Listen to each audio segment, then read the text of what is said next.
Good evening, ladies and gentlemen. It's very nice to welcome you here at CAMP, the Center for Architecture and Metropolitan Planning, for another one of our Urban Talks lectures. I'd like to also welcome everybody watching us online.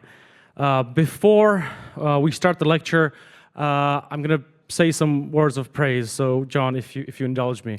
Our guest or our lecturer today is Hans-Joachim Schellnhuber, or John, who is a German physicist by training, a climate scientist, and the founding director at the Potsdam Institute for Climate Impact Research, where he worked from 1991 to 2018. As early as 1995, John proposed the 2-degree guardrail for global warming, which was adopted worldwide, as well as the tipping points concept in this field. John was or is a long-standing member of the Intergovernmental Panel on Climate Change, which was awarded the Nobel Peace Prize in 2007, and has served as a scientific advisor to many political and spiritual leaders such as Angela Merkel, José Manuel Barroso, or Pope Francis, for example. Since December 1st, Mr. Schellnhuber is the Director General of IIASA, International Institute for Applied Systems Analysis. Great CV, but it's even greater to hear from you in person. Thank you so much, John. Please join us on stage. Thank you.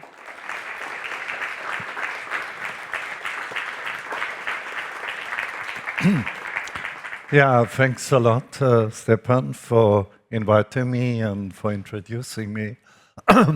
It's really great to be here. I mean, I've been to Prague several times, many times, in fact, but never in this context. And this has to do, we met at the World Congress for Architecture in Copenhagen 2 years ago, I guess, something like that. And this has to do with my new passion, which is about the built environment, really. Yeah? And I will tell you why, as a climate scientist, you can become so obsessed with architecture and urban planning. It's a really important thing. I've never seen my name as big as this here, so I'm very impressed. Never felt like a superstar, so I had to go to Prague to fully understand my own importance. But anyway, so thanks a lot for that. My theme is, and hopefully, let me see, let's see. Okay, the first slide has been skipped. Here it is, wonderful. I have to learn this fancy technology you are using here. So climate change in the built environment, now this is not a surprise, but I want to explain to you how important the connection between the two things is. So let me go back a little bit, because I will talk about the new Bauhaus movement. And Bauhaus movement started in 1919 in Germany, in Weimar, after the First World War, has been probably the last big revolution in urban planning, building, construction, and so on. And in a way, many things started here. What you see on the left-hand side, I'm a physicist by training, as Stepan has explained. This is Albert Einstein's summer house in Kaput, near Potsdam. And on the right-hand side, you see one of the giants of the Bauhaus movement, Konrad Wachsmann, who built, as a young architect, that summer house, and Einstein insisted that it was built from timber. Very important. Einstein was a very clever man, as we all know, and he was very prescient in a way, so he was always ahead of his time, even in construction. It's amazing. So if you have ever a chance, if you go to Berlin, and Kaput is really close by, go where this can be visited, in particular over the weekend. It's a magic place, really, because it is the place where Einstein tried to find the unified theory of all the forces of nature. And It was built from redwood, timber from California, and it's still a fantastic place. Now, Waxman was Jewish. He had to emigrate, actually with the help of Albert Einstein. Albert Einstein was instrumental to California, and where he met the gentleman on the left-hand side, that is Walter Gropius, who in 1919, together with colleagues, founded the Bauhaus zu Weimar. And I think everybody who is dealing with architecture, urban planning should know about this, because the revolutionary idea was, number one, after the destructions of the First World War, make architecture serving the many and not the few. Before that time, architecture, urban development was serving the noble people, the very rich people, the elite. And the idea was, by Gropius and others, after the old regimes broke down after the First World War, to serve ordinary people regarding housing, but also using the new technological possibilities.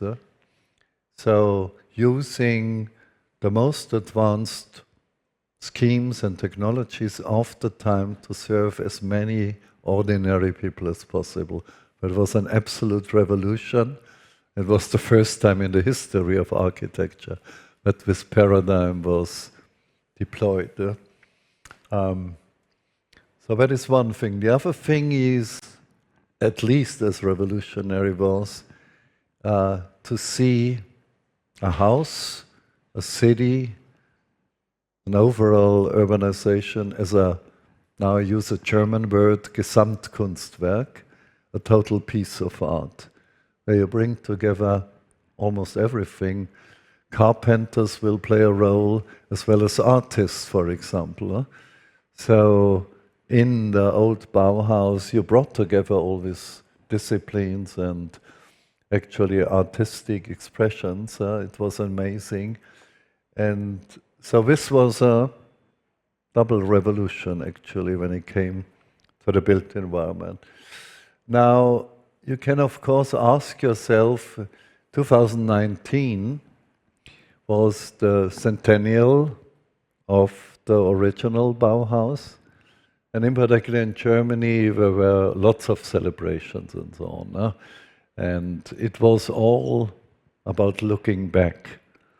So somebody found a letter of Gropius, and this was discussed in an entire symposium and so on, while nobody, actually, nobody from the established architectural and design world thought, what would happen if both giants of the old days, if Gropius and Mies van der Rohe and Konrad Waxman would be reborn today and would look around in the world and ask, what must architecture do today for solving the problems we are facing now? Of course, climate change, biodiversity loss, soil degradation, social inequality, and so on and so on.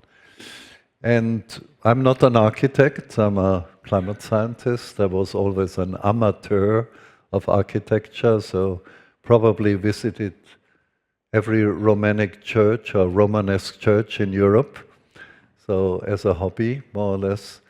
But I ask myself, if the inside world of architecture, design, landscape, and urban planning is not trying to convert the old Bauhaus idea in a movement for the 21st century, maybe I should do that, which is of course a bit crazy, it's pompous, it's megalomaniac, and I organized a meeting by some world-class architects designers, politicians, scientists in Kaput, actually at the Einstein Summer House. And this is the Declaration of Kaput. You cannot read it, the small print. It was precisely a call to arms, a call to a new Bauhaus movement for the 21st century. Yeah? And it was only possible because I'm an outsider. If, as an insider, if an established architect, you would try to trigger something like that, you would immediately be shut down, hushed down, put down by your colleagues, of course. People would say, how can you dare to even think about this? If it would be a good idea, we would have thought about it before. But as an absolute outsider, people at least say, well, this guy is probably a complete idiot when it comes to architecture, but he seems to be quite smart when it comes to climate science, physics, things like that, so maybe we should take it seriously. And so it happened that a new Bauhaus movement was created. So I founded a not-for-profit organization called Bauhaus Earth, and it's still existing and expanding in Berlin and Potsdam. But the real interesting thing was that I have been advising Ursula von der Leyen for quite a while. She's a very smart lady, and she has been re-established as head of the European Commission. And when she had to do her first State of the European Union speech, she called me and asked me, well, John, do you have some ideas? What should be the themes I should present? Of course, she asked other people as well. Huh? And I named 3 options. And the one I found is most important, a new European Bauhaus movement. And she picked it. And I was not aware of that. So I listened to the speech on radio, and I was very glad that in the middle, she announced the new European Bauhaus movement. It's a long story now, because now it has been turned into a so-called European facility that is at the same level as European missions funded by Horizon Europe, which means in the end, this new European Bauhaus movement as a facility will be funded by about €1 billion. So there will be calls for applications, there will be competitions. There is real money available now to think about what a Gesamtkunstwerk on cities, on buildings, on quarters, on entire cityscapes might look like in the 21st century. And you should take advantage of that, clearly. Yeah? So prick up your ears and watch out what type of calls will come from the European Union, the European Commission in the future. So finally, after 1 century, the Bauhaus idea will be applied to the problems of the 21st century. Yeah? This is the original Bauhaus now here in Dessau, not in Weimar. This is the new European Bauhaus thing. By the way, it's very easy to memorize what the mission is. Just 3 words. Sustainable, together or inclusive, beautiful. And that's also what I learned as an amateur when you talk to architects and designers and urban planners. They tell you, oh, beauty, we have discussed this for centuries. This is not a topic anymore. Huh? We are done with beauty, and this is simply not true. Beauty is still one of the forces that are moving people. Huh? And I was not convinced by that, because, you know, when you go to Italy and think about the Renaissance, and I read a book by a linguist who analyzed what are the most frequent words in Tuscan language, which gave birth to the Italian language through Dante Alighieri. And the most frequent words in Tuscan language are bello and brutto. Beautiful and ugly. So this was, in a way, defining the Tuscan culture, which again was instrumental for creating the Renaissance. So beauty is still an important issue and a still important notion. We can actually discuss it later in the discourse we're having. And I found it when also Bauhaus Earth, as a not-for-profit organization where we want to demonstrate on the ground. And what you see here, for example, is a timber construction, because timber is the magic material of the future, as it was the magic material when life expanded on Earth. So, talking about materials, this is a paper everybody should know, but probably nobody knows. But it was published in Nature in 2020, and it shows how anthropogenic materials, anthropogenic mass, is now overtaking living biomass on Earth. So what you see here, it starts in 1900, let me see, here, goes to 2020. This is the living biomass on Earth in billions of tons, actually trillions of tons here. And you see it's more or less constant, but before the Industrial Revolution it was twice the amount. So we have already killed half of the living biomass on Earth over the last 2 centuries.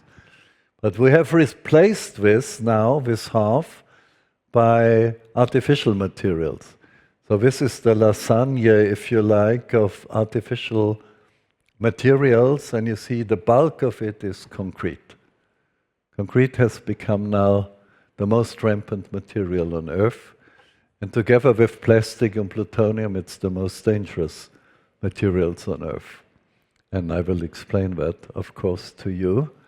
We just talked about Bjarke Ingels, Stepan before, who also gave a talk here. He still loves concrete, I know that, but we are still friends nevertheless. Now, concrete is, of course, the most climate-damaging material you can think of. So you see, we are replacing half of nature by artificial materials now, but this comes with an extremely high cost. One of the big costs is, of course, emissions created.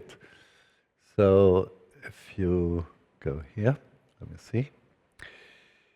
The elephant in the sustainability room is the built environment, actually. Why? About 40% of the global emissions come from constructing buildings and infrastructures, from operating them and from demolishing them. More than half of the waste in developed countries comes from the built environment. Germany, for example, it's more than 90% of the mineral resources. So this is really an amazing impact, and this is part of the metabolism of the anthroposphere that is really defining the modern age. The funny thing is that when I entered this whole climate debate, people only talked about energy, of course, how to be efficient and so on. Nobody talked about materials. While if you now compare, if concrete and steel, you know, when you create steel from iron, if you create concrete from burning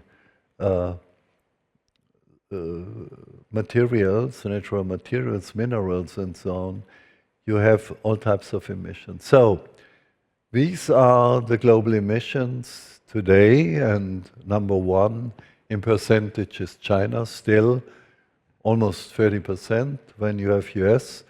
And if concrete would be a country, it would be number 3 already.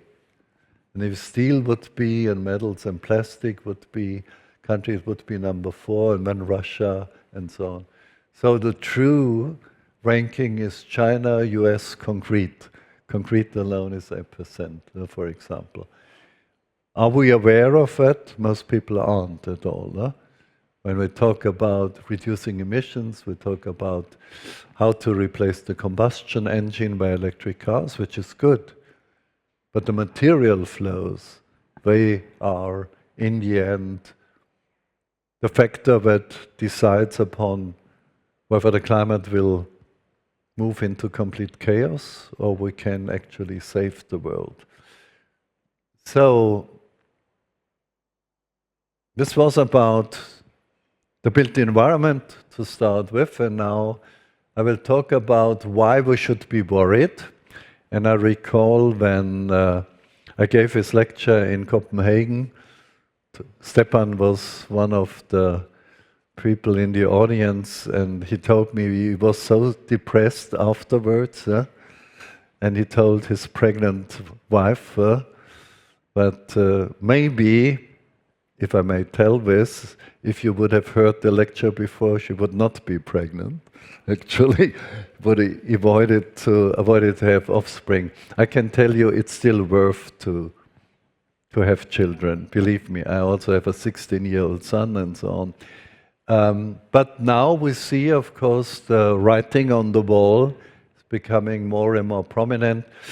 You may have witnessed, I mean, you had terrible floods before here, but just 2 months ago, there was terrible inundations and floods in Central Europe, in particular in Austria. And this is how it is created. So you have a depression over the Atlantic.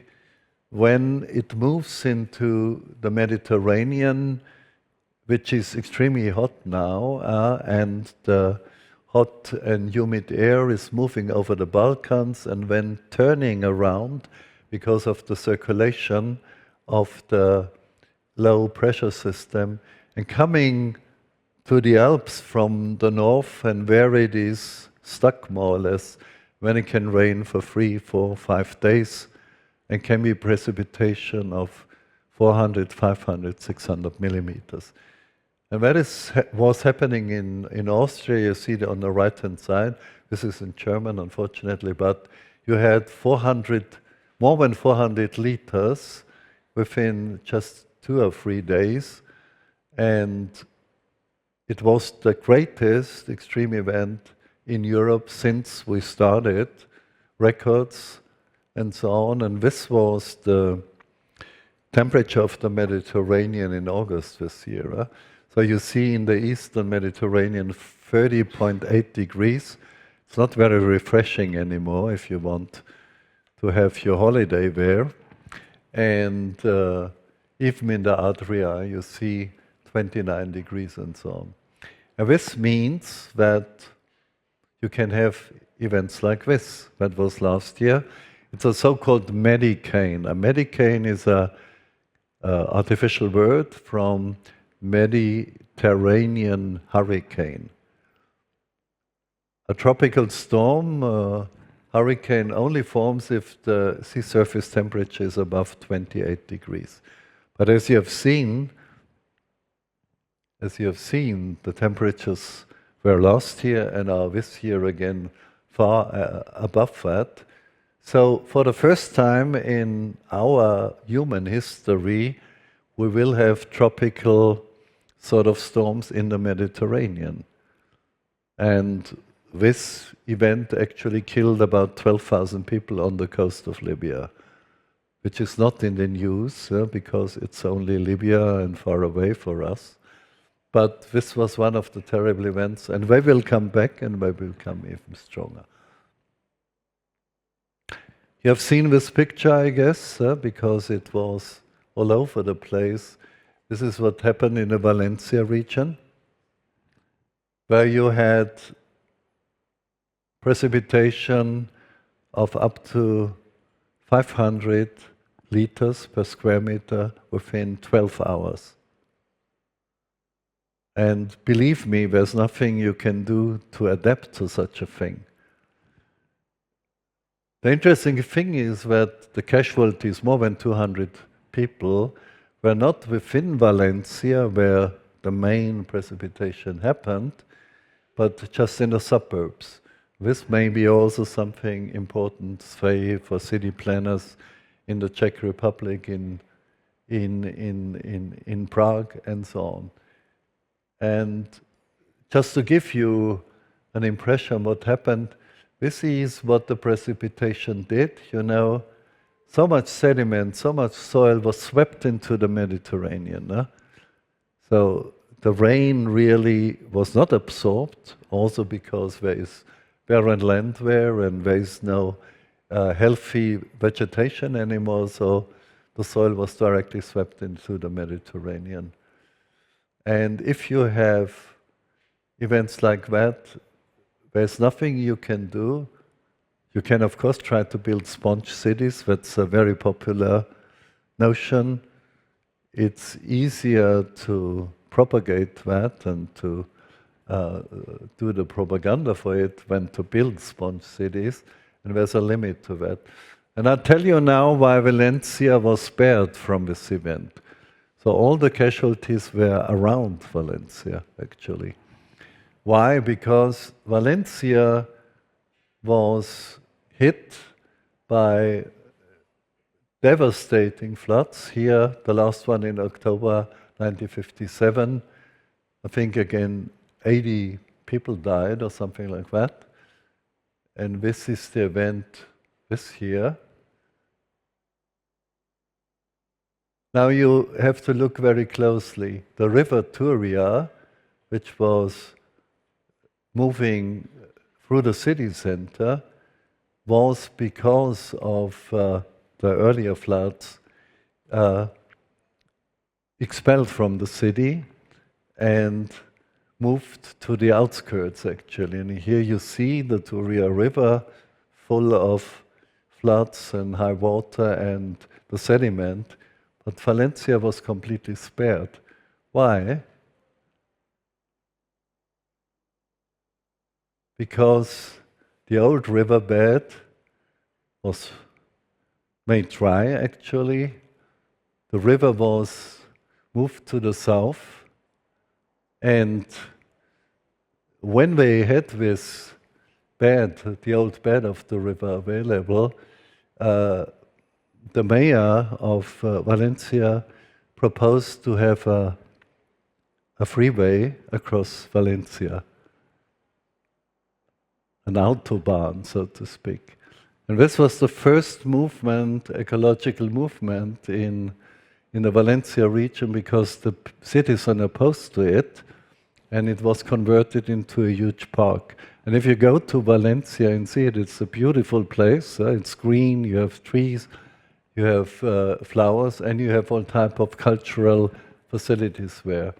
And this actually saved Valencia this time, because first of all, the river was outside, and here the precipitation could be absorbed by the vegetation and so on. But what does it mean? What would it mean for Prague, for example? You know, cities were built in general where river was, where water is. So most cities, iconic cities, have a river inside. Roma has the Tiber and so on. Can we move all those historical rivers out of the city centers, like people did in Valencia? How much would it cost? It would change the character of the city. So the Seine would be moved out of Paris, the Thames would be moved out of London, the Moldau would be removed from Prague. Can we do this? Probably not. But if we have precipitation events of 600 millimeters per square, or 600 liters per square meter, the flood will be so tremendous that it will affect many people and will kill many people. So you see the dilemma now.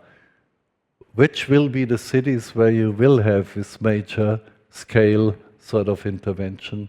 And which are the cities where after the second, the third, the fifth flood, you simply give up the city center, if climate change proceeds as it does now? So this is a dilemma. So I don't know whether Prague has already a plan worked out by Kemp to remove the Moldau from the city center? Probably not. But this would be the safest option, of course. And of course it will not happen. We will not do it.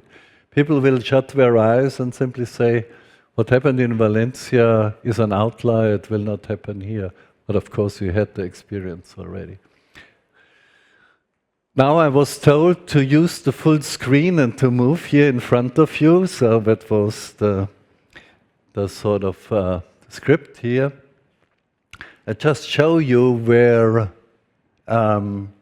we are standing regarding climate change, global climate change. I'm not talking about singular events now. So what you see here is from January to December global surface temperature. I talked about the Mediterranean before. And you know, this is the average over the last 50 years, something like that. In orange, you see last year, 2023, and you see it's moving out of all the trajectories we had before. And this is now in dark red, 2024, even higher, so to speak. Now we are running more or less in parallel. So you see the last 2 years are completely sticking out of the historical development. So it's almost like quantum leap you have. Now if you go forward, this is global surface temperature, so it's the continents together with the oceans. And again, you see the same phenomenon. This is 2023, moving out of the bundle of trajectories, and this is 2024. This means that this year will become the hottest on record by far, and it will be already above 1.5 degrees. 1.5 degrees is the more ambitious line in the Paris Agreement. The Paris Agreement says international law asks for keeping global warming well below 2 degrees and try to do everything to keep it even below 1.5 degrees. 1.5 degrees is gone already. The question is, how far will we go? And here you see, for example, the global mean temperature per annum. So here we start 1880. You see this is the zero line, what we call pre-industrial global mean temperature, when we have this increase. When there's a flat period, which I could explain maybe in the discussion later, and when this system takes off and it's not linear anymore, it's almost going up in a highly non-linear way. That is the situation. And if you look here, this means we are close to 1.6 degrees warming. That's the reality. What can we do about it? Here is the Paris Agreement. You see, I was there as member of the German delegation and the delegation of the Vatican, by the way. And this was about 2 degrees and 1.5 and so on. This is the ultimate justification. If you, Stepan has shortly explained that. Why 2 degrees? Have you ever asked yourself, where does the magic number come from? Well, it has to do with the so-called tipping elements in the Earth system. We asked ourselves over many years, what are the big accidents that can happen in the Earth system if we go beyond 2 degrees? And here you see some of them, the Amazon rainforest, the tropical coral reefs, the circulation in the ocean, the Gulf Stream system, the jet stream, which is very important for our weather, the big ice sheets, of course. And we know now that above 2 degrees, many of these systems will be tipped into a new state, or maybe simply destroyed. This is the jet stream system, and this is a high-speed band of wind about 10 to 12 kilometers above ground, and you see it's separating cool Arctic air from our temperate air, and it's making these big waves. And actually it will freeze. Oh, it starts again, which is also nice.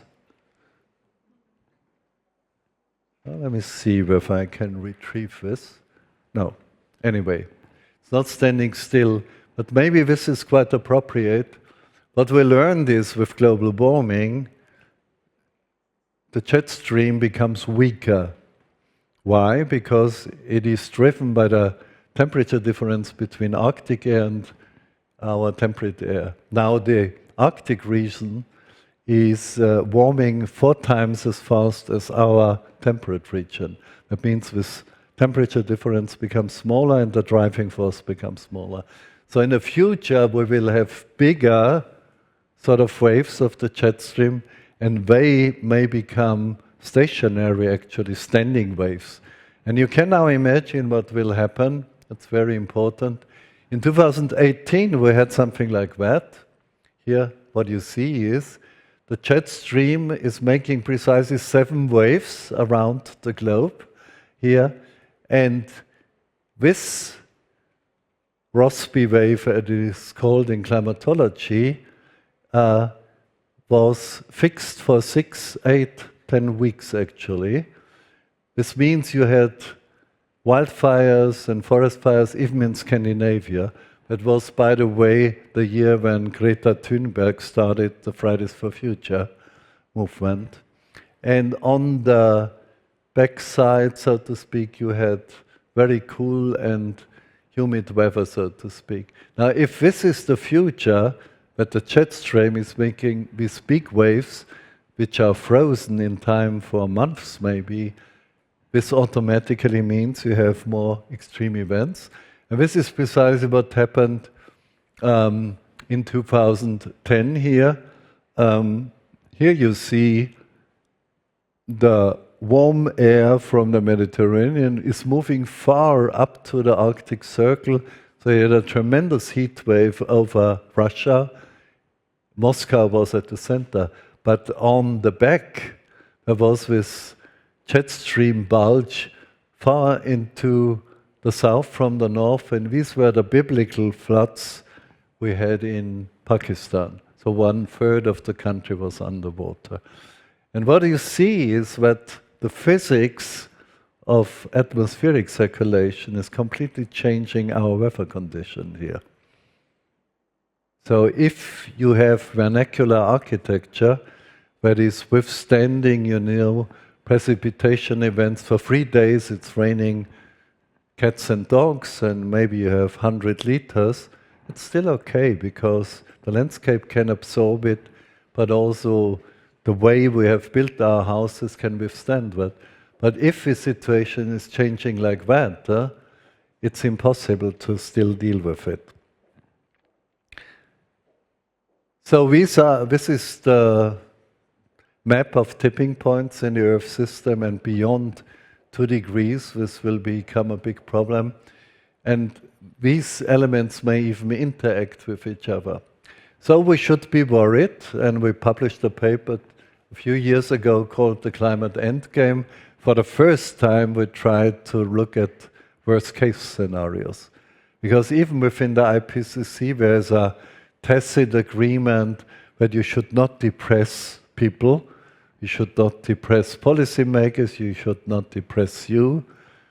Rather try to have moderate scenarios only discussed. But what happens if you have a scenario, a worst-case scenario, with a probability of 5%? Would you enter a plane where the crash probability would be 5%? Any volunteering? I certainly wouldn't do it. Not even if it would be 1% and so on. Do you know what the crash probability for an airline has to be in order to be allowed to operate at all? So whether it's Lufthansa or Delta Airlines or Singapore, you must demonstrate that you have only 1 crash for 10 million hours of flights. 10 million hours, so 1 in 10 million. We have probably much higher probability one of the worst scenarios will happen. And this reminds me of two movies, and I can do a little survey here. These are both very interesting movies. Who has seen Oppenheimer here? Okay. The better movie is actually the other one. I mean, I have a relationship to this Oppenheimer thing because I worked for a while in Los Alamos, where the Manhattan Project was done. I was not member of the Manhattan Project, by the way. I'm old, but not that old. But I met some of the protagonists, like Hans Pethe, for example, who was the chief theorist. But the other movies don't look up, and this is really a fascinating, it's a black comedy, of course, or black tragedy, whatever you call it. And you recall that the theme is that there is this asteroid moving towards the Earth, and we want to shoot it down, which you can do. We can actually deflect asteroids with nuclear weapons today. But when a very smart entrepreneur convinces the President of the United States, we still don't have a president, a female president, after the last election, but maybe in the future it will happen. Okay, so this entrepreneur convinces the president that he would like to first exploit the asteroid because it's full of precious materials and minerals, but he promises when to explode the thing so everything will be fine. So the asteroid comes nearer and nearer, and you can see it even during daylight, but people are told, don't look up, we will be fine. The entrepreneur will save us, and in the end, you know, it fails, and it will destroy the planet, actually. Now, this is related to a little anecdote, personal anecdote I had. So, I was flying last time to Washington, D.C., so sometimes even as a climate scientist, you have to do a long-haul flight. And when you enter the business class, you know, people immediately shut down the window blinds and start to stare at some stupid movie. And we do it for the whole flight, actually. Yeah? But I am always looking first at the trajectory, and what you see there is, well, let me go back first. Because of the weather conditions, because of the timing and so on, we would just move along the southern tip of the Greenland ice sheet around noon, and it was beautiful weather. So I would be able to look how the fringes of the ice sheet are doing right now and how they are behaving. Okay, so I knew it would happen in 2 or 3 hours. So when I was sitting at the window at the right side, on the right-hand side, so I pulled up the window blind and started to take pictures. I thought this is only natural. And the stewardess jumped at me really and hushed me and said, all the other passengers are disturbed by your taking pictures because light is coming in, they want to watch my movies. So can I stop? And I said, I'm a climate scientist, this is a unique opportunity in general, so I take the pictures. So I pushed her back, and when she came back, and then I had my full revenge, because she came back and said, well, I apologize, the captain asked you to come to the cockpit to have better pictures, which is what you see here, right? And that was my full triumph, of course. And I took the pictures, and that's what you see here. It's really fantastic, in a way, one of the most awesome pictures you can have on Earth. On the other hand, what you see here, for example, is you see already that these fjords are half molten, so you can actually watch the Greenland ice sheet dying in front of your very eyes here. That's amazing. So when I came back, I thought, well, maybe we should have a follow-up movie, which is Don't Look Down. Maybe we can do it together, because this is Don't Look Up, of course, but yes, we should just shut our eyes, even if we have the chance to see all that. If we are not shutting our eyes, we have to look at this. Now, in every lecture, I gave many lectures for students in mathematics, for example, and in general, students have not slept well because they had a party. When you have to tell them about boring theorems, so they fall asleep in general during the lecture. And so you have to tell them, now this is the part of the lecture where you have to wake up. Or you tell their neighbors to give them a kick. It's now. So if you are fallen asleep, or your neighbor, please give him or her a kick. This is my central message here. So what you see here is time, 1900 to 2200. This is global mean temperature compared to pre-industrial, so this is global warming. And then you can, of course, here look at, these are the Paris lines, 1.5 and 2 degrees. This is the development so far. We are now scratching the 1.5 degrees. And if we do business as usual, even if we realize all the climate plans done by the various countries, including the Czech Republic, Germany, the United States, and so on, we will move this way.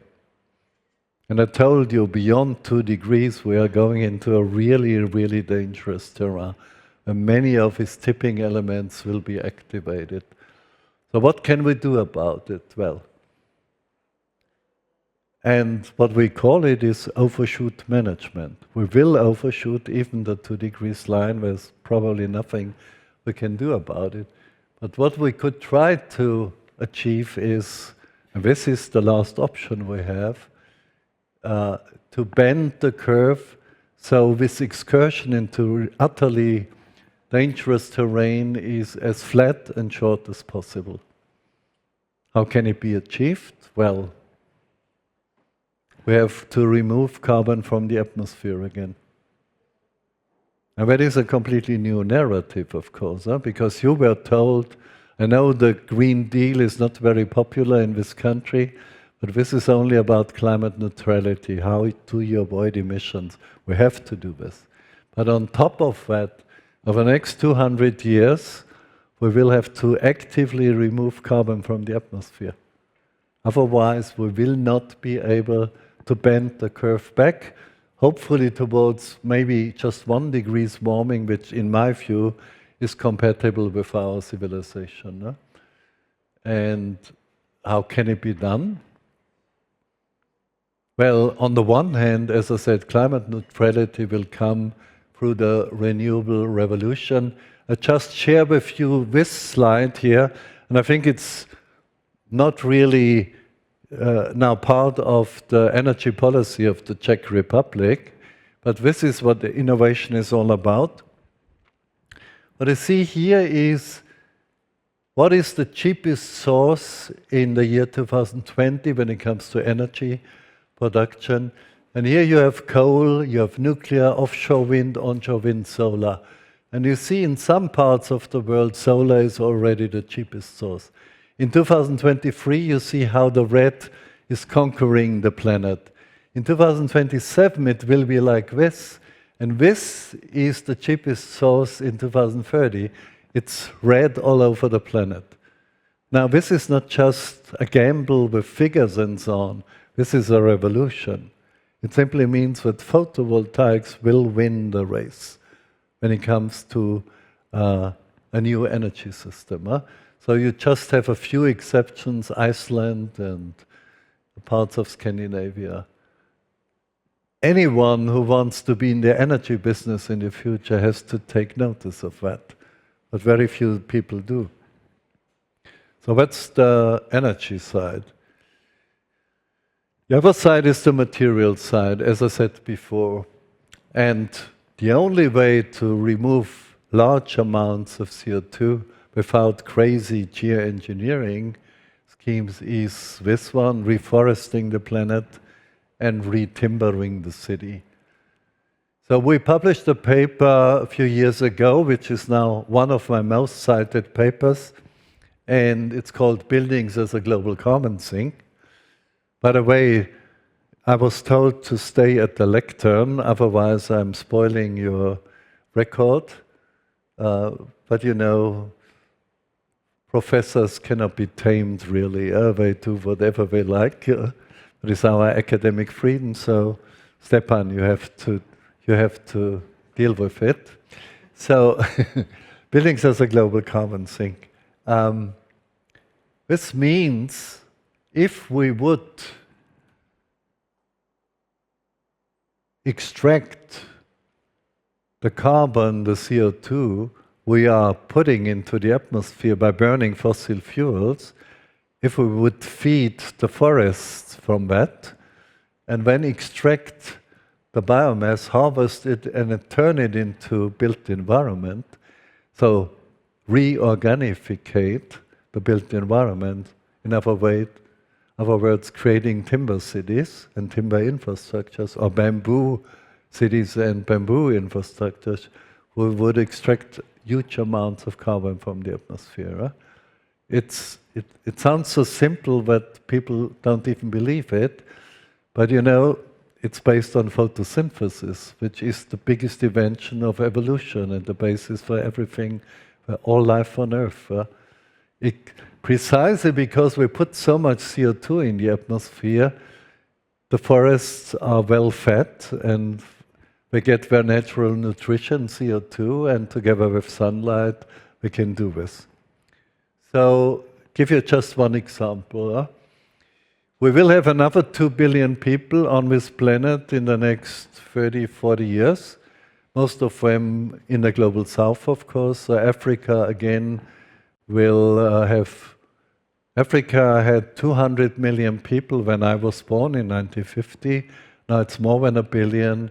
And the projections are it will be between 3 and 4 billion by the end of the century.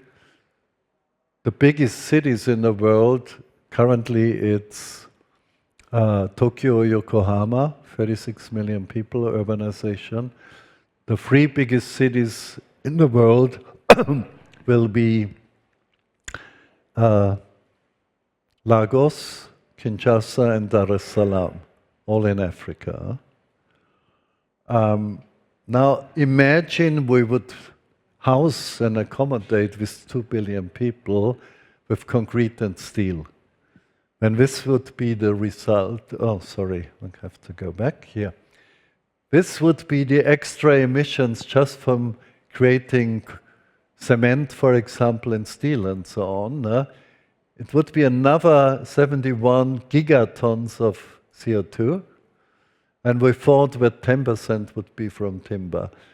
Now if we would turn it around and we would use 90% building materials from biomass, harvested, so that would mean we would, we would shrink this column to just 7 gigatons, but in addition, so we would save all that, but in addition we would extract 75 gigatons of carbon from CO2 from the atmosphere.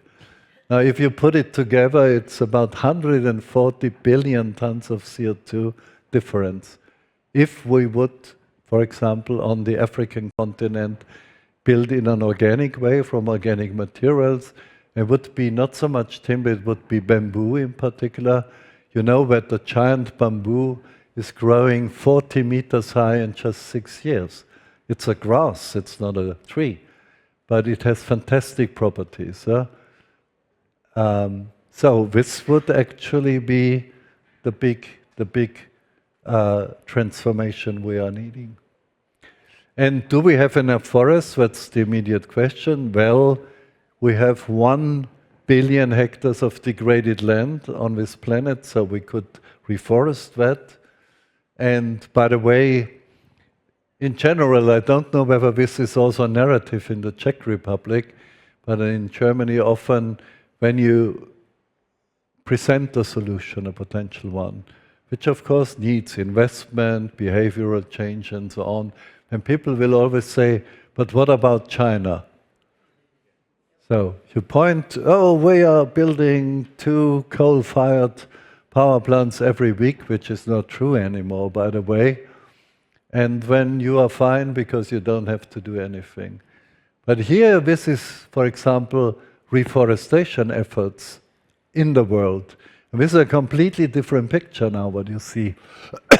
Because on the northern hemisphere, you have expansion of forest, and the biggest champion of all, let me see here, the biggest champion of all is China. China has reforested the Loess Plateau, which is where the Yellow River flows through. It's called Yellow River because of the Loess sediments, actually. Yeah? But now we have more or less reforested the Loess Plateau. India, sorry, again.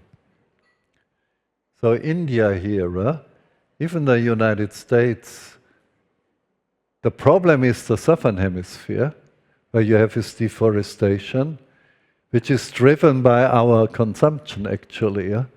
Because why do you deforest the Amazon rainforest? It is, first of all, slash and burn, but when it is for creating soybeans, for feeding pigs in Europe, in China, and so on, in the end, you can only use it as pasture, and you know how extensive it is. In the Amazon area, which has been deforested, you have just 1 piece of cattle on 1 hectare of pasture.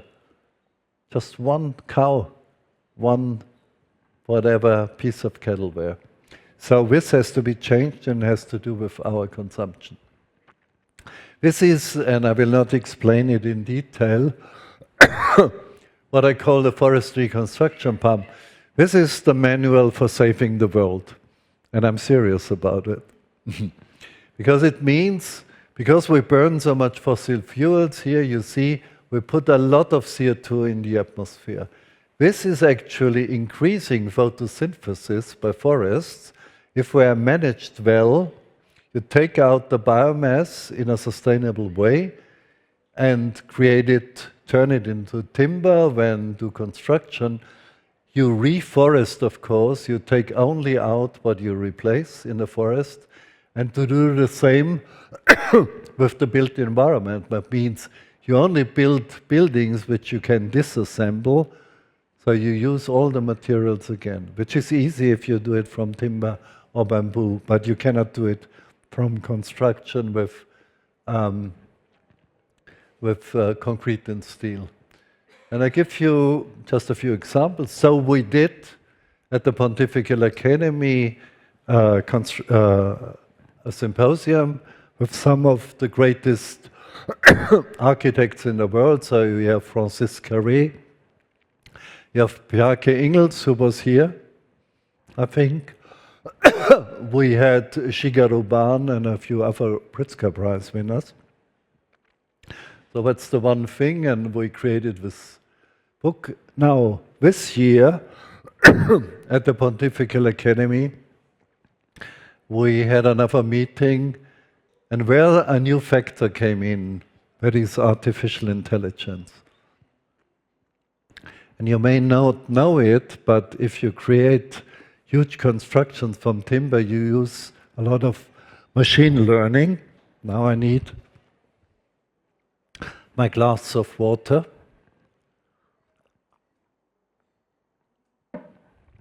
Use machine learning. So we had 2 very interesting contributions here, and in the end the slogan is the following one, and that is in a way my second master slide, namely, sorry for that, the current industrial metabolism is not driven by high tech, but it's really what we call middle tech. So the combustion engine is not rocket science.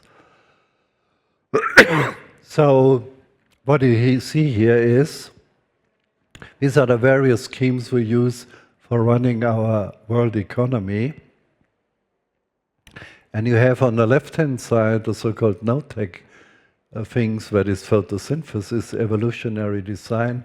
On the right-hand side, what we think is the most advanced technology, quantum computing, synthetic biology, additive manufacturing, artificial intelligence. Now, I make a prediction now, that in the future, we leave behind the so-called middle tech, microelectronics, combustion technology, composites.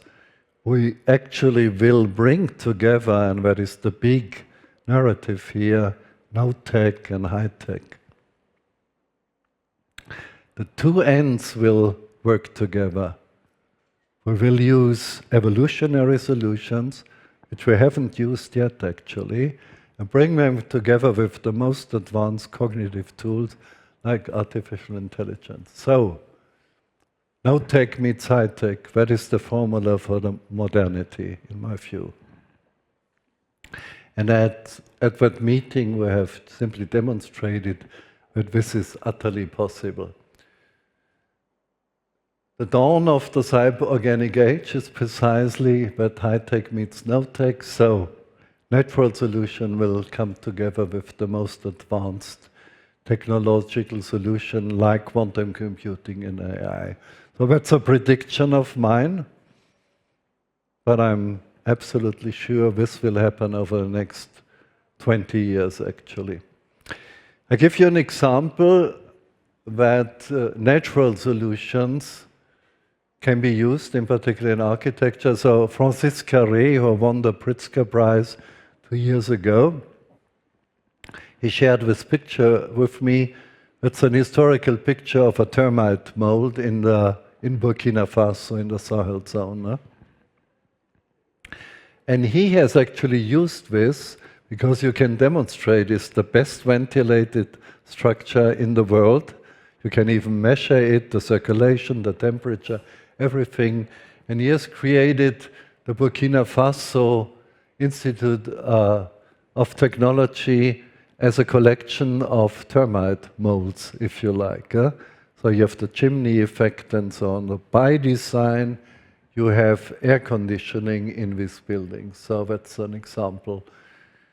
You may have heard or may not, and it's really worthwhile to look at the famous wind towers of Iran in the southeast, where you have these towers that are catching the wind. You have underground water basins and channel, and the combination is creating cool air, actually. So this is a traditional architecture that has developed over thousands of years. A fantastic solution. You don't need any technology. It's by sheer design that you are creating this. And of course, now we have this huge timber construction. This was a major exhibition in Germany, in Heilbronn in 2019. And the very same building was used again 4 years later in Mannheim. That means you decomposed it and re-erected it in a different place. Would you do it with concrete and steel? Certainly not. So with timber you can do precisely that if you're on your road to a circular economy. This is the Sara Kulturhus in Sweden, which is a beautiful timber construction. And this is probably the most spectacular of all projects here, the so-called Atlassian Tower, sort of computer company in Sydney, which is built as a hybrid timber construction. Inside it looks like an ecosystem. And the champions who are doing this is a small company from Upper Austria, Vize AG, for example. Now, if you imagine what is the future of the built environment, this is how it could look like. So, buildings, quarters, cities don't need to look anymore like machines, factories, and so on. They will look like ecosystems. And if you do this, and if you use the natural materials, you will, as a side effect, if you like, consolidate and repair the climate. That's the idea. Now, finally, let me talk about beauty. Now, it so happens that during my career, I had the privilege, more or less by accident, to always work in beautiful buildings. So on the left-hand side, this is the Hall of Christchurch College in Oxford. So if you have seen the slightly stupid Harry Potter movies, this is where it was made, on Christchurch Hall. When this is the Michelson House in Potsdam, where Albert Einstein had his office, and this is where I'm working now, where my study is actually the former office of Kaiser Franz Joseph, which is also a nice one. So somehow this is privileged beauty, yeah? But where do most people live on Earth today? I call it precarious ugliness. So what you see here left is Cairo, an aerial view. 20 million people. Try to find a single tree there. The next one is Lagos, which is the closest place to hell on earth I know of, actually. It's more or less a slum in a lagoon. And this is a city you never heard of, Bukavu, or maybe somebody has heard, in the eastern Congo, which will become a multi-million city very soon. Huh? Does architecture does it have anything to say about this? This is where the architect should go to. This is where the bulk of human beings are living, actually. Yeah? So, what a task, actually. And I believe that architecture and beauty belong even more together than we used to think, because what we learned in evolution is that what is beautiful is also functional. And we have an intuitive understanding of beauty. If we see a structure and so on, it's beautiful, it is in general also sustainable, and it is functional. So that brings me to my last two slides. This is a good friend of mine, Carlo Ratti. I think he was here also. He's an architect born in Italy, has a huge lab at MIT now, and he has been selected as the curator of the next Architecture Biennale in Venice next year. And when he became curator, he called me and said, "John, let's do something together. Wouldn't you do a project for the Biennale next year?" And so together with my team, we developed the idea. Do you know where the power of Venice, La Serenissima, comes from? Where was it made? In the Arsenale. The Arsenale is the place where the ships were built. Venice power is entirely made through trade, of course, through wars. They produced in their heydays 2 ships per day in the Arsenale. And the Arsenale is now the central place where the Biennale is having their exhibitions, for example, in the Arsenale. So can you imagine how many trees were felled and shipped to the Arsenale in order to make Venice the greatest power in the Eastern Mediterranean? It was millions of trees, of course, which meant that most of the Adriatic coast was deforested for the rise of Venice. So our idea is the following. we want to have a fleet of groves of trees who do a dance through the channels of Venice, and when they will assemble in front of the Arsenale and will remind the city of how it was rising to greatness, and will also tell the story that it's the reforestation of the planet that will actually save not only Venice, but will save the whole planet. That's the idea. We still haven't the funding for it. The project was approved. It will be one of the special projects. So we will compete for the Golden Lion in Venice, which is already great. Whether we will find the money, I don't know. Maybe we do crowdfunding. Maybe we will ask the billionaires who, not you, Stepan, of course.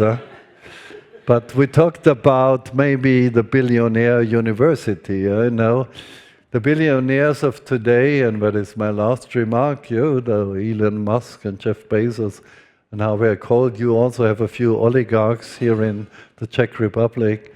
Why couldn't they behave like the Medici in the Renaissance time, who spent a lot of their fortune on culture, on science and things like that? If you would only spend a few percent, this could make a huge difference. Anyway, we tried to fund this project, and if it will be realized, it will probably use the biggest venue on earth when it comes to architecture and design, the Biennale.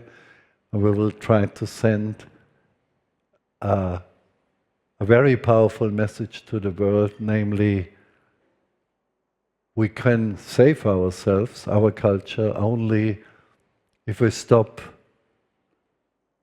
fighting nature. We have to make nature finally the partner of civilization again. Okay, that's my story. Thanks for listening.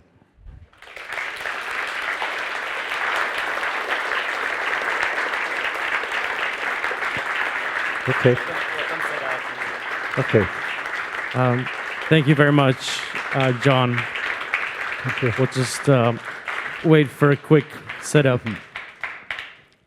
So for anyone watching online, you can ask questions to John on our Slido hashtag Urban Talks. And please, anyone here in the audience, we're looking forward to your questions as well. Okay. If there are not a lot of questions, I just asked ChatGPT for the 5 biggest myths in climate in the Czech Republic. So if there's no questions, I'm just going to ask myths and I'm going to debunk all these myths. But anyway, my first question is, well, this is quite an ideal timing. There's a COP29 in Baku now, and obviously you're not there. Is there a reason why you chose not to go to this one, or is it because you've been everyone basically? I thought a lot about it, and I decided being at camp is much more important than at the climate conference. No, this is of course just a sweet lie, so to speak. Now, the whole climate conferences have become perverted, in my view, over the last years. That so it started with Sharm el-Sheikh and then Dubai and now Baku. The problem is that, like with big football events, it's only the petro-states who can really afford it. It is like that. So it's perverse, actually. The only big conferences about climate change and climate protection can be only afforded and organized by those who are destroying the climate. And so it's so schizophrenic. I have taken part in most of the previous COPs, so I've been to Berlin, the very first one, where I was advising Angela Merkel.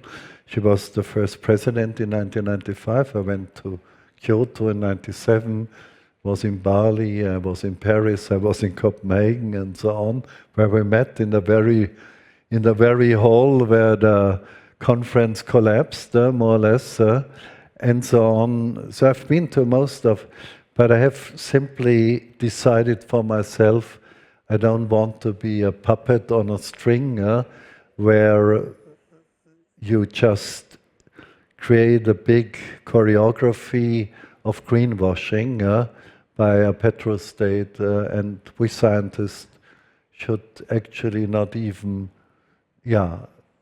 provide the green gloss for, in the end, an obscene insinuation. So that's I'm not in Baku.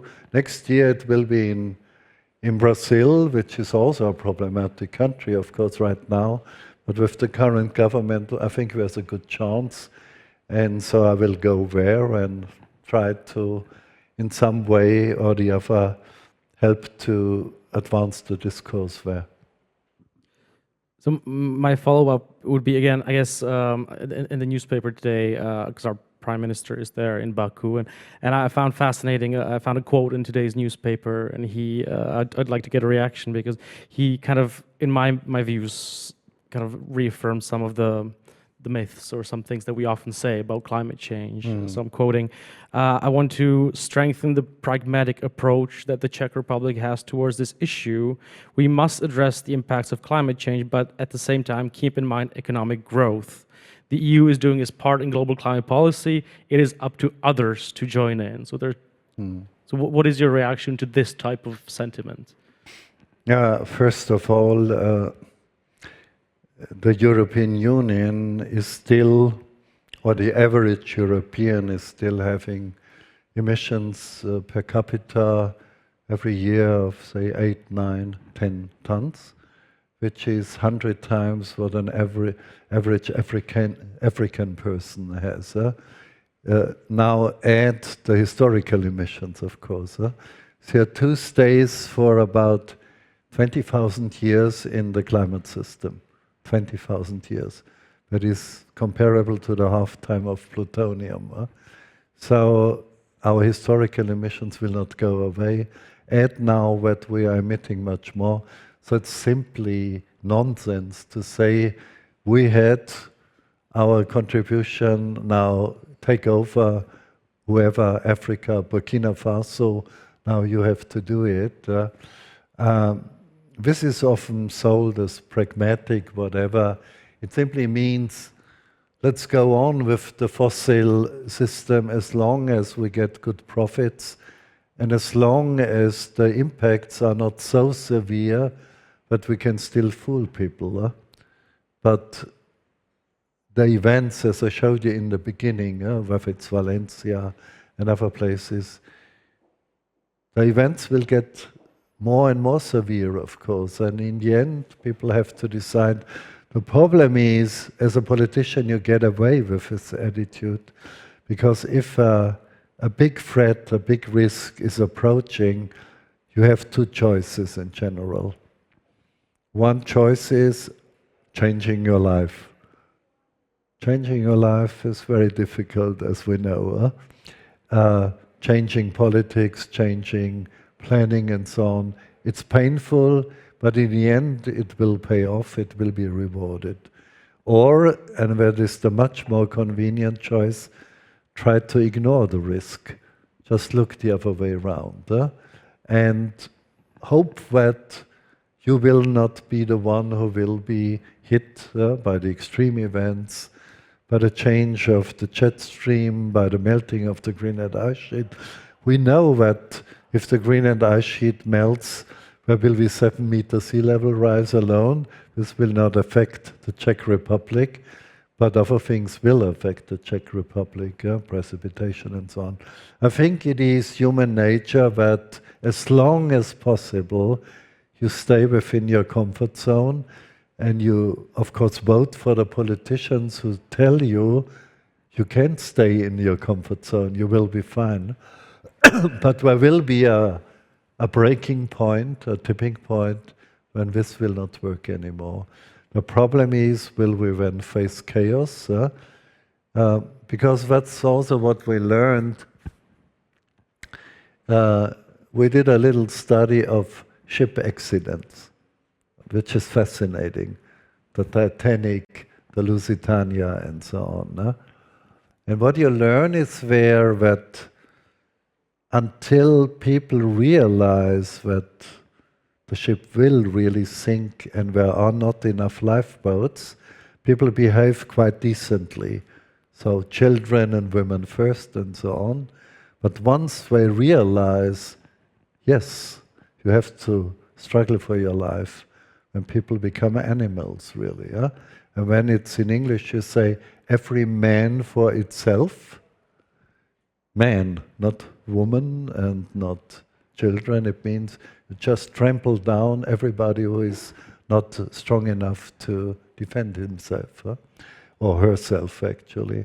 And this is the dangerous thing.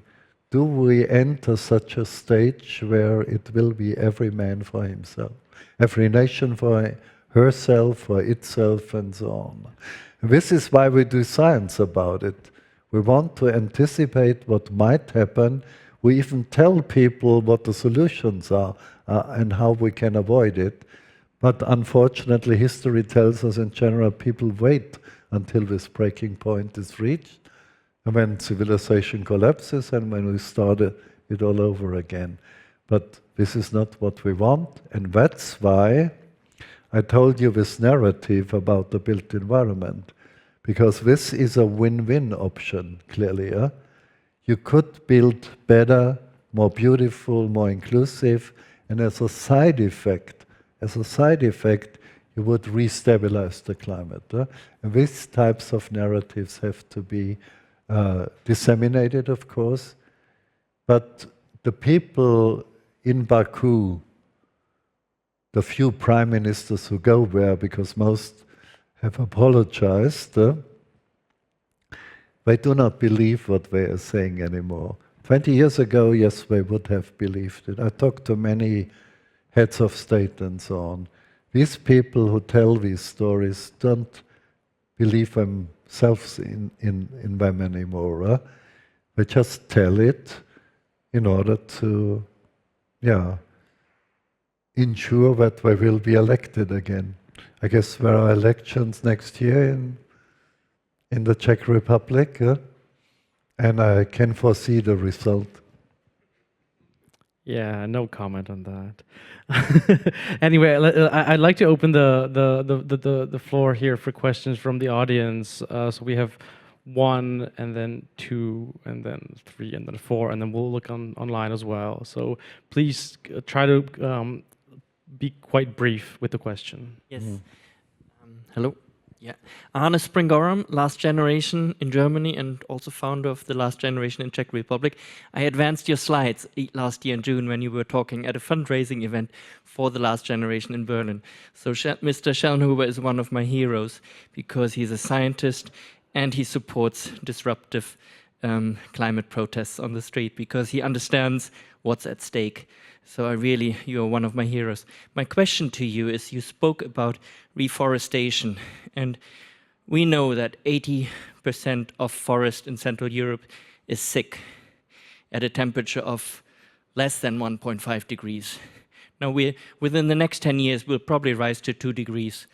How is reforesting going to work when we have 3 months of drought in the summer?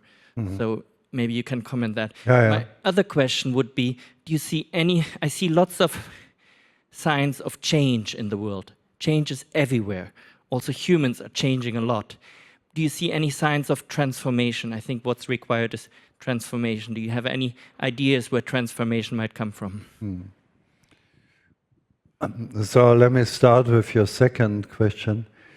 I think transformation is, of course, in a way made possible, initiated by innovation, often technical innovation, and we have plenty of technical innovation we could use now. But in the end, transformation only unfolds and becomes powerful if you have the right narrative available. So the narrative has to be about a future which would be in line with the planetary boundaries, of course, and nevertheless would make almost everybody's life better, healthier, more beautiful, socially more inclusive. And we can tell those stories actually, and most of them will happen in cities actually. So the cities are actually the hubs of innovation. So storytelling, although I'm a scientist and trained as a mathematical physicist, I think storytelling is now the most important of all our things. And by the way, this means we have to touch base and even create alliances with the creative people. Architects, designers are in between engineers and artists, but we even have to recruit the artists, of course.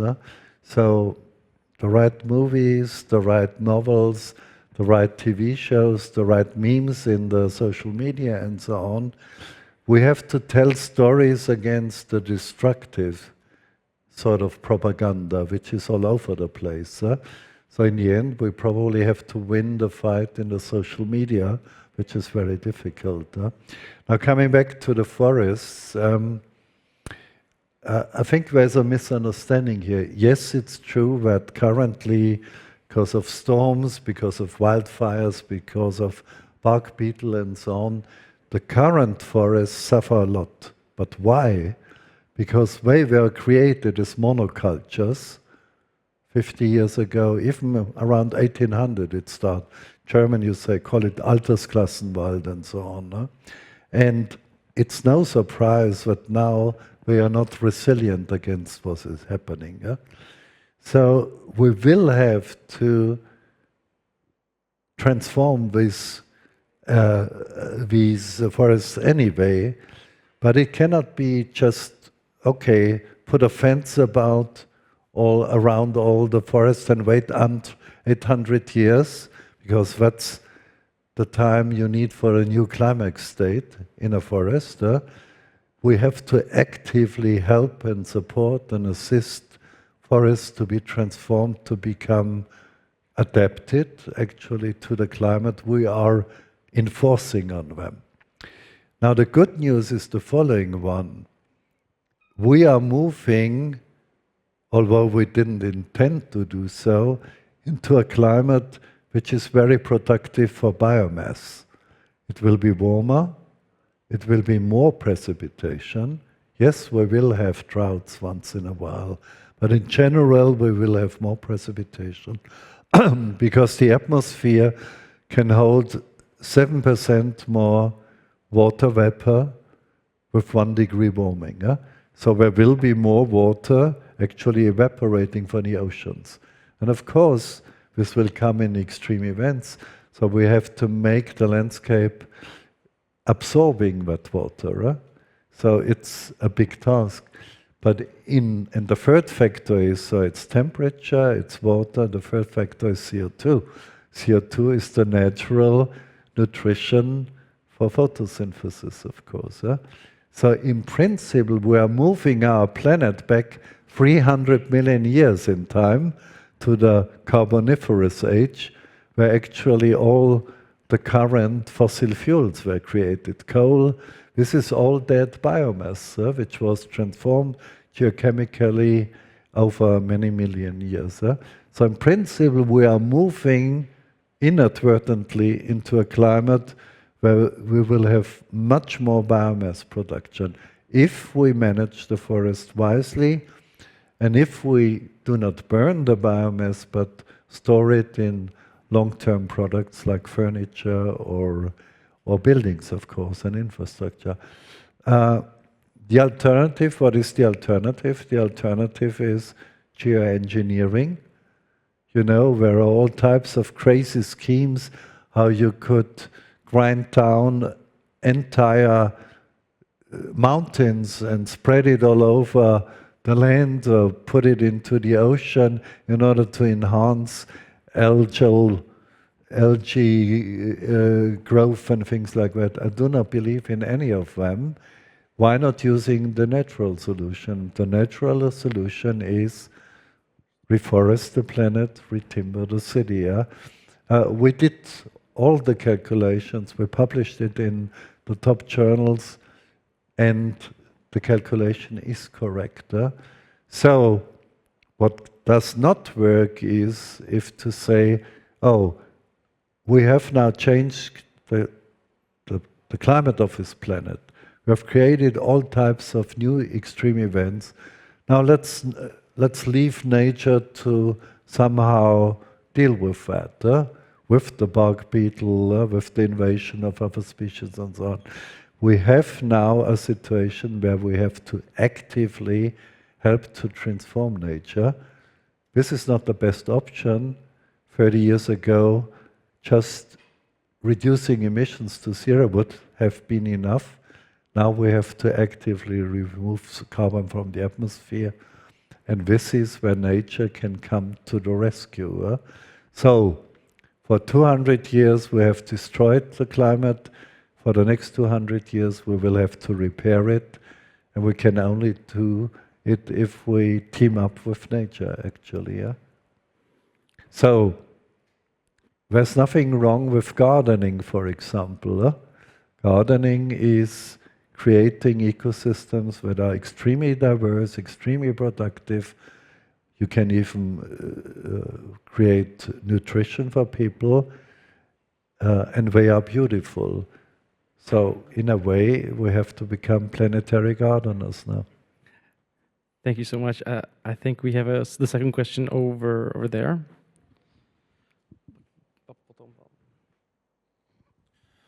Thank you for the most informative lecture. I must say I take a little issue with this, what I think is a false dichotomy between reforestation on the one hand and engineering on the other. I think that we all will agree here that there are plenty of other options, among them, for instance, focusing on the soil, the agricultural land that used to be a huge carbon sink, but turned into an emission source, right? But I would like to move to another issue. But let me maybe because it's an important point you're making, let me just comment on that. Yes, absolutely, soils can be made huge carbon sinks again if we do the right type of agriculture, which we can do. It has no direct impact on architecture, for example. That's why I didn't mention it. But agroforestry could do that. You could do both things. You could produce food for the world, you could enhance biodiversity, and you could produce biomass for construction. Yes, I mean, I think that by now it should be clear that the solutions are out there, that we do have ways how to solve this crisis, but it's not happening. And you've been talking about it. You talk about the skepticism that you have towards the climate conferences. So I'm wondering, like, you know, studying the both planetary and the social systems, you know that ever since the start of the Industrial Revolution, the global greenhouse gas emissions have been coupled with both the material footprint as well. That the emissions have been coupled with the GDP as well as the material footprint, right? So these both indicators, material footprint and the greenhouse gases, have been coupled with the rise of GDP. So do you think that the continuous growth of GDP is compatible with our solving the climate crisis? And if yes, then why? No, of course it's not. I think, I mean, even in the 1950s, a famous economist said,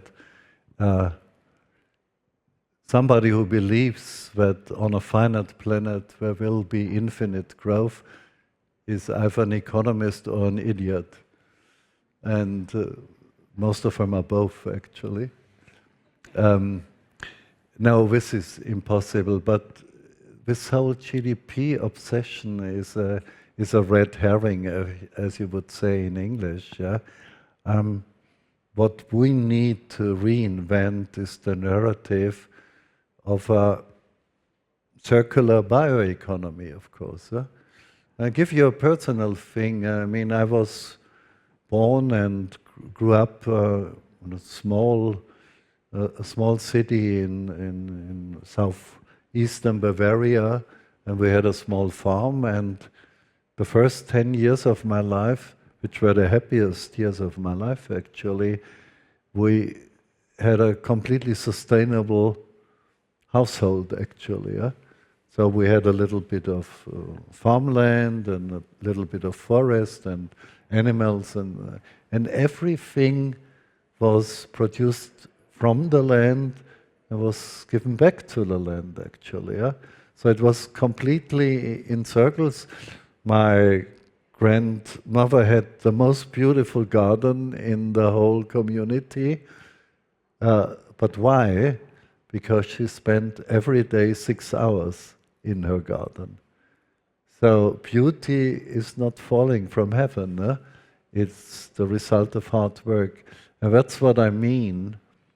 If we are able and willing to invest creativity, work, diligence, things like that, intelligence, into the system, we can run this planet in circles, in sustainable circles, of course. And actually, my grandmother was a happy woman. Although she worked in her garden 6 hours, she was absolutely happy with her life. If she would have had an exponential rate of consumption, which is the promise of an ever-expanding economy, I'm sure she would have been a desperate woman in the end. So we gave up the good life, actually, and were lured and talked into a pseudo-religious, actually, consumption scheme and consumption narrative, which was completely based on extractivism. Why? And it's easy to explain. I talked about 300 million years ago in the Carboniferous age, where our fossil fuel sort of resources were formed in a very, very slow way. And when around 1800, people realized, it all started in Lancashire, northwestern England, people stumbled across a tremendous energy treasure, namely these 300 million years of bioenergy which was stored in a geochemical way. And it is like each of you would win the jackpot in the Spanish sort of lottery, which would mean each of you would win, say, 50 billion euro today, tonight. Would you like that? Now beware what your answer is. Of course, everybody would first say yes. Would you be happier then? I doubt it, actually. And this is what happened. The Industrial Revolution did not come about because of technical innovation. It played a role. It did not come about because of capitalism. Yes, it played a role. It was simply the sheer accident that on this planet you have this tremendous sea of energy resources. And most of them in the Middle East. That's why we have the conference in Baku, or have it in Dubai. There's nothing else than energy underneath the desert. And this is a sheer accident. Now, if we want to have a future for our civilization, we have to have a narrative of something which can last for thousands of years again. And not just living from the big jackpot, the energy jackpot we stumbled across 200 years ago. It's an accident. It has had many benefits, modern science, modern technology, all these things. But it's just a short period, actually. So I think the obsession with growth should end immediately. And actually what I know, and I know a number of really world-class economists, they don't believe in growth anymore. It's still the politician who use it in order to talk their electorate into re-electing them. but the true experts don't believe in this narrative anymore. I'd like to give the floor to a question over here. I think it was Pavel, right? Thank you very much for your lifetime work. It's really important what you're doing. I have 3 questions, simple ones. No, please, just one, because we have a lot of others. Try keep it one question. Okay, so just one. Sorry, he's the moderator. I wanted to let you. I wanted to let you choose, of course. So this is so. You given the fact you already express your feelings about COP starting now, that has been basically hijacked by fossil oligarchy, and it's not really representing the best interests of the people and the living organisms. Don't you think we need an alternative platform? Is there such a project? Would you be part of it? Are you working on something like that?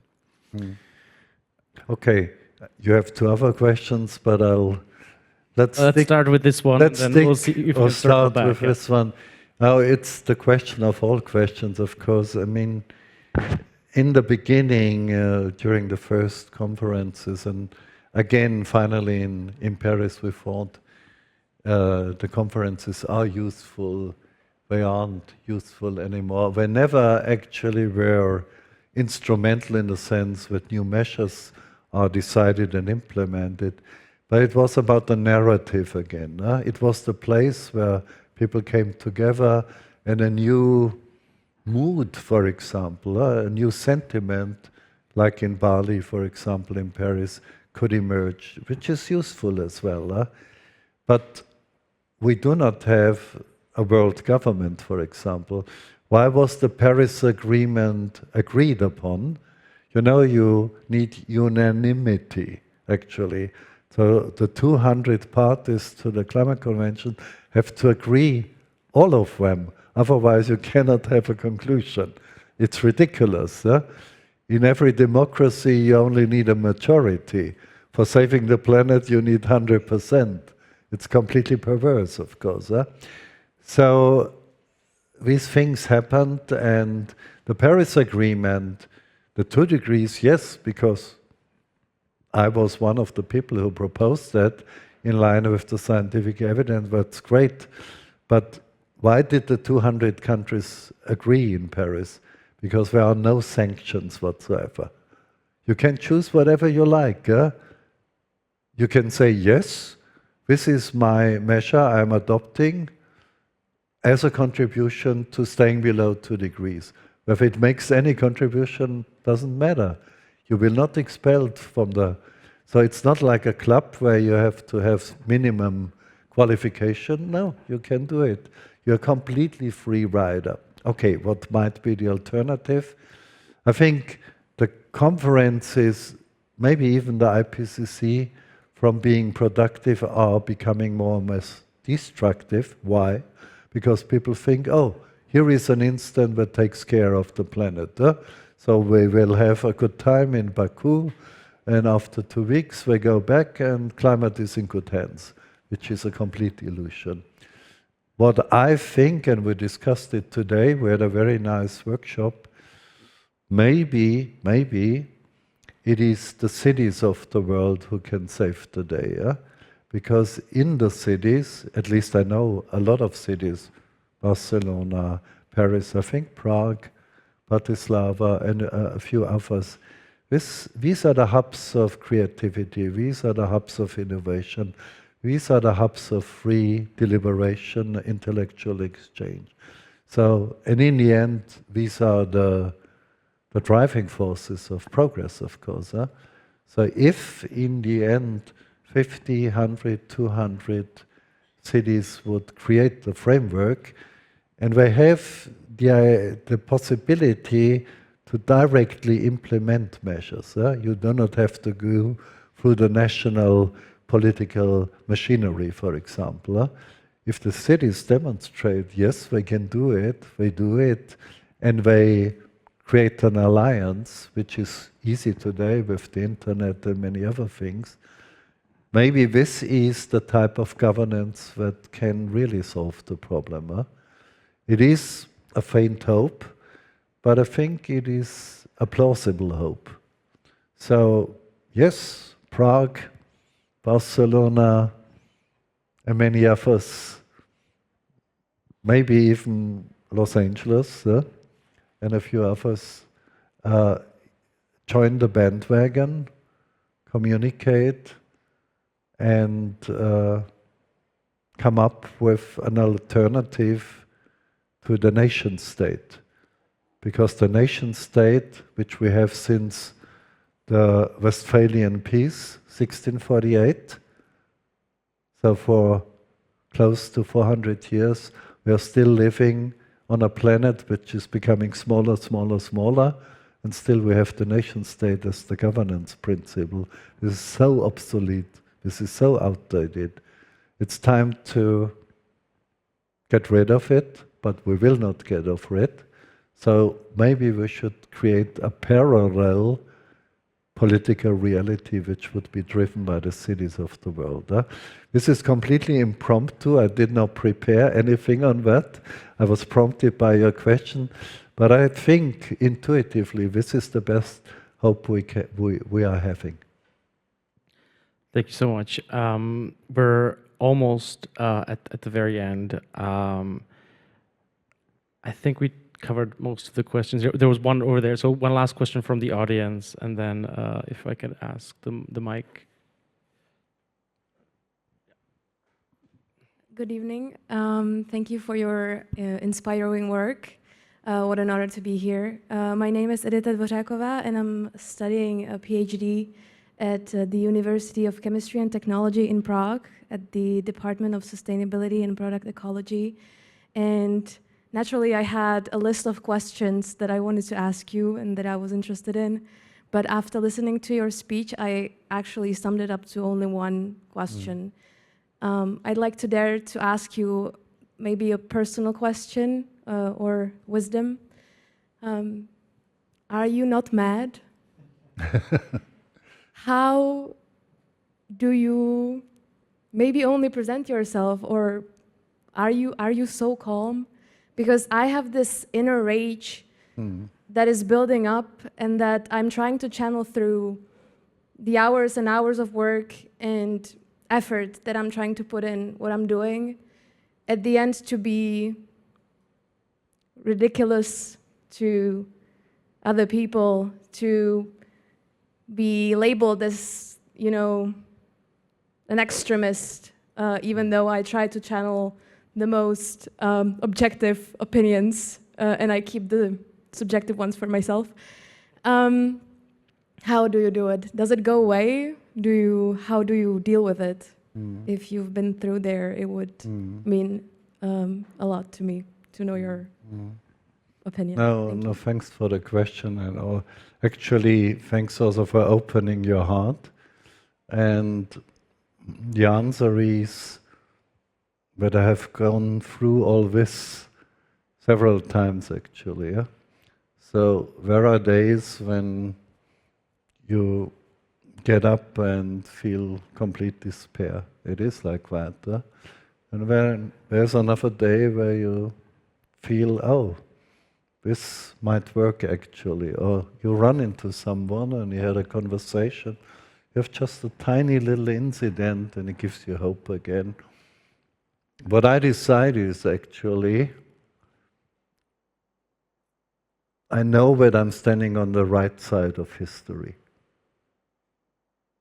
And I will not give up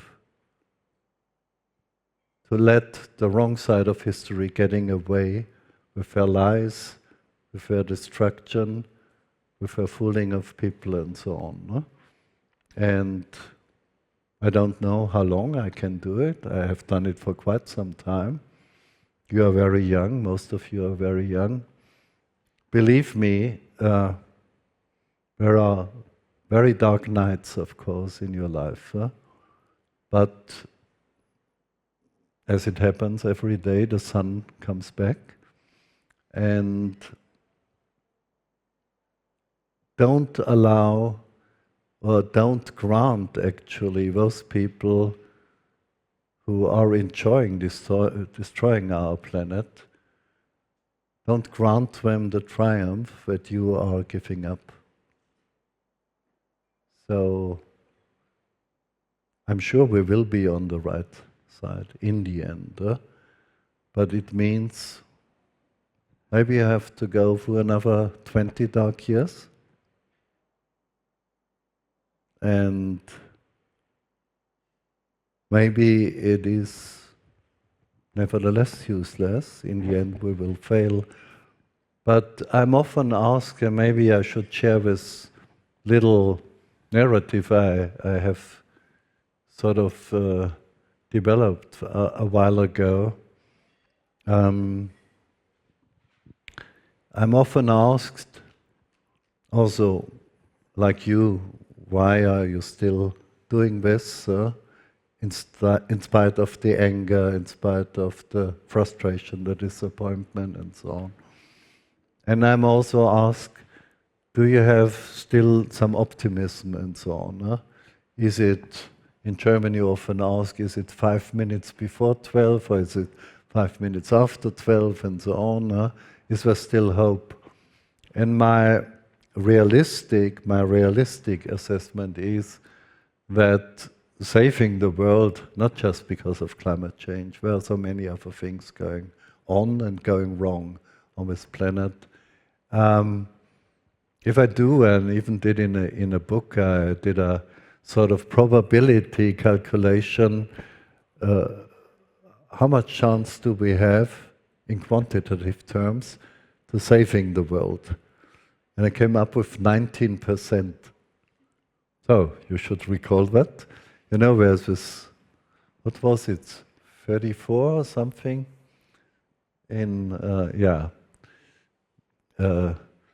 The Traveler's Guide to the Galaxy, if you know the book. What was it? 43, 34, whatever. No, so it's 19. Okay, is 19% chance of saving the world a good chance? Well, imagine, I mean, most of you probably don't have children yet, or don't have children, but imagine you have children and your youngest child is developing symptoms of a serious sickness. And you try to find out, you go from doctor to doctor, from specialist to specialist, and finally one of them says, oh, this is a very rare disease and it will kill your child eventually, but there's a new therapy which is very expensive and the chance that it will succeed is 19%. Now, would you go home and say, this is not worth the effort and worth the money? I would use this therapy. I would pay everything I have for it, because if it's about the thing you love most in the world, and here it is about the future of our planet, if it's about everything that matters, then 90% is a damn good chance, I think. That's why I keep going. Thank you very much, John Schellnhuber.